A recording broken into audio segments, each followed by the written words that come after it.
चलिए बाबा एक काम करते हैं, आज करते हैं quick revision till the chapter of ITC. उसके बाद बाकी चैप्टर्स रिवाइज करेंगे। पहले आईटीसी चैप्टर तक एक क्विक सेक्शन रिवीजन करते हैं, महा रिवीजन करते हैं, उसके बाद आगे बढ़ेंगे। डन सर, चलिए शुरू करते हैं। Everyone over here now. हमने स्टार्ट किया सीखना जीएसटी, गुड्स एंड सर्विसेज से। सर गुड्स और सर्विसेज, गुड्स और सर्विस सप्लाई होना चाहिए। सप्लाई चाहे इंटरस्टेट हो या सप्लाई इंट्रास्टेट हो। सर इंटरस्टेट सप्लाई होगा तो आईजीएसटी लेवी हो जाएगा, इंट्रास्टेट होगा तो सीजीएसटी एंड एसजीएसटी लेवीड हो जाएगा। यस सर, ये पॉइंट आपने बोला था। एक बार जीएसटी लेवी हो गया तो कुछ लोगों ने कॉम्पोजिशन लेवी भी मांगा था सर। यस सर, हमें याद है। उसके बाद एक बार जीएसटी लेवी हो गया तो GST has to be collected and paid, collected and paid by a taxable person. कैसे कलेक्ट करेगा, कैसे पे करेगा, कैलकुलेट करेगा GST is equal to value of supply into rate of tax. एक बार कैलकुलेशन कर लिया, उसके बाद वो टैक्स इनवॉइस रेज करेगा। Tax invoice, credit note, debit note and delivery challan. एक बार टैक्स इनवॉइस रेज हुआ, उसके बाद वो मेंटेन करेगा अकाउंट्स एंड रिकॉर्ड्स और गुड्स भेज देगा अदर पर्सन को with the help of A E way bill. Yes sir, यहां तक याद है। एक बार अकाउंट्स एंड रिकॉर्ड्स मेंटेन किया, उसके बाद आ गया उसका लायबिलिटी। लायबिलिटी आता है टाइम ऑफ सप्लाई पे। एक बार लायबिलिटी आ गया तो अब वो यूज करेगा अपना इनपुट टैक्स क्रेडिट और remaining amount. For an example 1000 rupees का लायबिलिटी है, इनपुट टैक्स क्रेडिट 500 रुपीज का है, तो रिमेनिंग अमाउंट का पेमेंट कर देगा। तो चलिए बाबा एक काम करते हैं, पहले क्विकली रिवाइज करते हैं यहां तक। सर गुड्स सेक्शन नंबर 252 से स्टार्ट किया था आपने। Goods means every kind of movable property other than money and securities but includes actionable claim, growing crops, grass and things attached to the earth which are agreed to be severed before supply or under a contract of supply. Yes sir. उसके बाद हमने services पढ़ा था 2102। Services means anything other than goods, money and securities but includes activities relating to the use of money, its conversion from one form to another, one currency to another, one denomination to another, for which separate consideration is charged. Yes sir, याद है हमें। यहां एक छोटा सा circular था, PSLC certificates are goods and they are liable to tax as goods. Yes sir. उसके बाद सप्लाई आया था, सप्लाई सेक्शन नंबर 7 आया था। सेक्शन नंबर 7(1) ए आया था all forms of supply. B बोला importation of services, business non business purpose for a consideration will be considered as supply. 7(1) C बोला था शेड्यूल 1 के 4 एक्टिविटीज को सप्लाई बोला जाता है। 4 एक्टिविटीज जो शेड्यूल 1 में लिखे हुए हैं। Permanent transfer of business asset where ITC was availed on such asset. Secondly sir related person, distinct person के बीच का सप्लाई। थर्ड बोला था sir principal to agent, agent to principal. Fourth बोला था sir importation of services, importation of service own establishment, और sir own establishment से किया हो चाहे रिलेटेड पर्सन से, फॉर ए कंसिडरेशन नहीं, without consideration for the purpose of business. Yes sir. उसके बाद 1A आया था जो बोला था शेड्यूल 2 देखिएगा, एक बार सप्लाई हो गया तो शेड्यूल 2 बताएगा whether it is supply of goods और सप्लाई ऑफ सर्विसेज। सर उसके बाद सेक्शन नंबर 7(2)A आया था, बेंच फ्लैग के बारे में बोला था। बेंच फ्लैग वाली activities neither supply of goods not supply of service.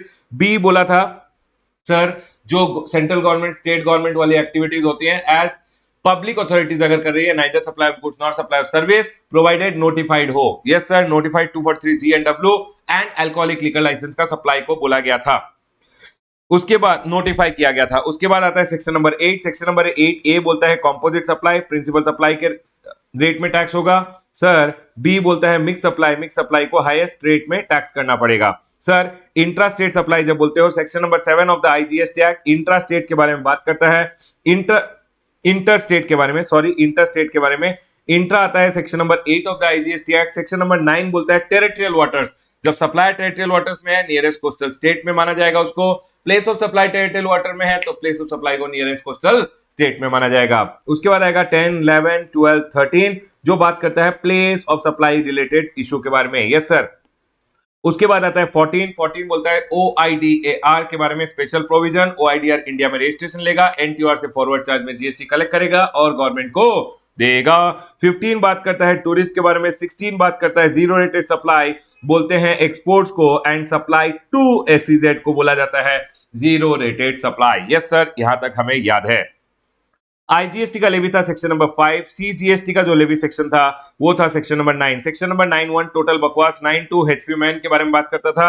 9(3) बोलता था डायग्राम्स, डायग्राम्स पे लगेगा reverse charge mechanism. Yes sir, याद रखिएगा डायग्राम्स का फुल फॉर्म पढ़ के जाएगा। D for direct selling agent, D for director, I for insurance agent, yes sir, A for advocate, A for arbitral tribunal. For more discussion on the reverse charge आप reverse charge का revision video देख लीजिएगा, ठीक है sir. D reverse charge हो गया। 9(4) बोला promoter को रिवर्स चार्ज देना पड़ेगा अगर अनरजिस्टर्ड पर्सन से खरीद लेगा input services below 80%, capital goods and cement. Yes sir. 5 बोला ई कॉमर्स ऑपरेटर लायबल होगा हाउसकीपिंग, अकोमोडेशन, ट्रांसपोर्टेशन सर्विसेज के केस में। लेकिन अगर अकोमोडेशन और हाउसकीपिंग का केस है और supplier liable under section number 22(1) है तो ई कॉमर्स लायबल नहीं होगा। Section number 5(1) general levy, 5(2) HP man, 5(3) दो रिवर्स चार्ज के बारे में बताया था। एनटीटी से टीटी में अगर सप्लाई आ रहा है तो टीटी वाला पर्सन देगा। Transportation of goods by vessel अगर कोई कर रहा है जो सप्लायर फ्रॉम आउटसाइड इंडिया है तो इंपोर्टर रिवर्स चार्ज में जीएसटी देगा। 9(4) again reverse charge mechanism on promoters. 5(4) reverse charge on the promoters and 5(5) बोला था ई कॉमर्स ऑपरेटर के बारे में। यस सर, पॉइंट क्लियर है। यहां कॉम्पोजिशन लेवी था section number 10। Yes sir, section number 10(1) बोला था एमटीआर के बारे में, manufacture trader restaurant. Section number 10(2) बोला था माइंस इनएलिजिबल होता है, MINES। यस सर, याद है हमें। सेक्शन नंबर 10 उसके बाद सेक्शन नंबर 10(2)A आया था जो बोला था सर्विस प्रोवाइडर्स या फिर जो पर्सन एलिजिबल नहीं है अंडर 10(1) और 10(2) वो 10(2)A में आ सकता है, लेकिन उसका turnover in the preceding financial year up to 50 crore होना चाहिए। यस सर, हमें याद है। उसके बाद आया था यहाँ पे एग्जम्पशन का चैप्टर।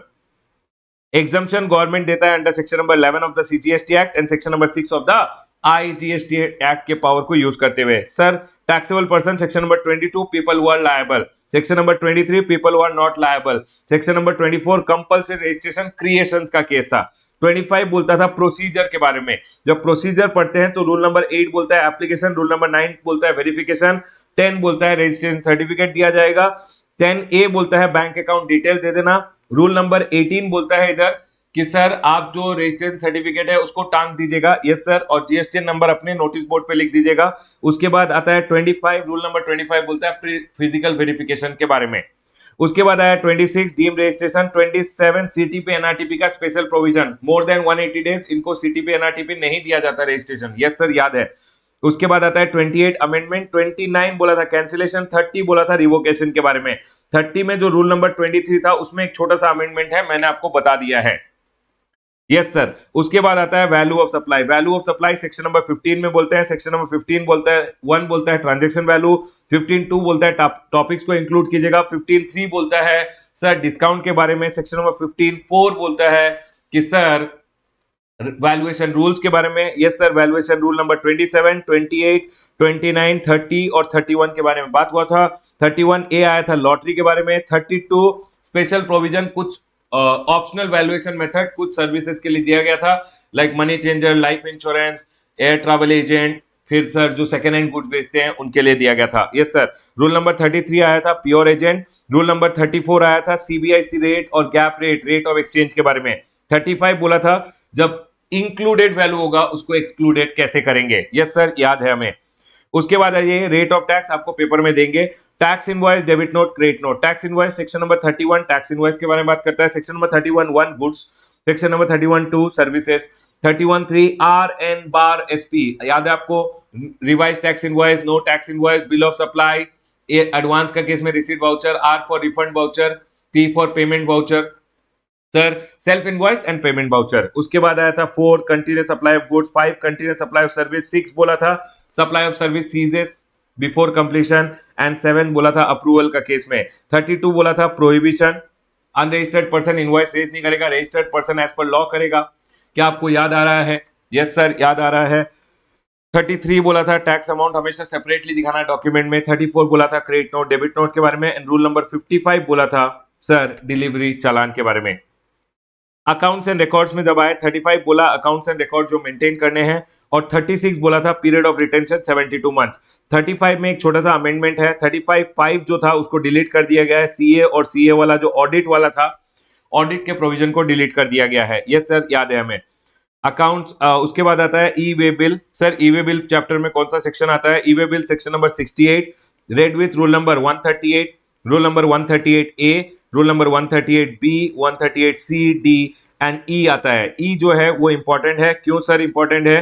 क्योंकि ये ब्लॉकिंग और unblocking of E way bill के बारे में बोलता है, और इसमें एक छोटा सा अमेंडमेंट आया है, मैंने आपको बोला है क्लास में कि सप्लायर का आउटवर्ड सप्लाई रिलेटेड ई वे बिल ब्लॉक होगा, इनवर्ड सप्लाई रिलेटेड ई वे बिल को ब्लॉक, ई वे बिल सिस्टम को ब्लॉक नहीं किया जाएगा। उसके बाद आया time of supply chapter. Time of supply chapter में सेक्शन नंबर 12 पढ़ा, सेक्शन नंबर 13 पढ़ा, सेक्शन नंबर 14 रेट चेंज के बारे में पढ़ा। उसके बाद आया आईटीसी का चैप्टर। सर आईटीसी के चैप्टर में सेक्शन नंबर 16 आपने पढ़ाया, रजिस्टर्ड पर्सन एलिजिबल होगा। सेक्शन नंबर 16(2) टीआर कंडीशन के बारे में पढ़ाया। सेक्शन नंबर 16(3) डेप्रिसिएशन लिया है तो आईटीसी मत लेना, आईटीसी लिया है तो डेप्रिसिएशन मत लेना टैक्स कंपोनेंट का।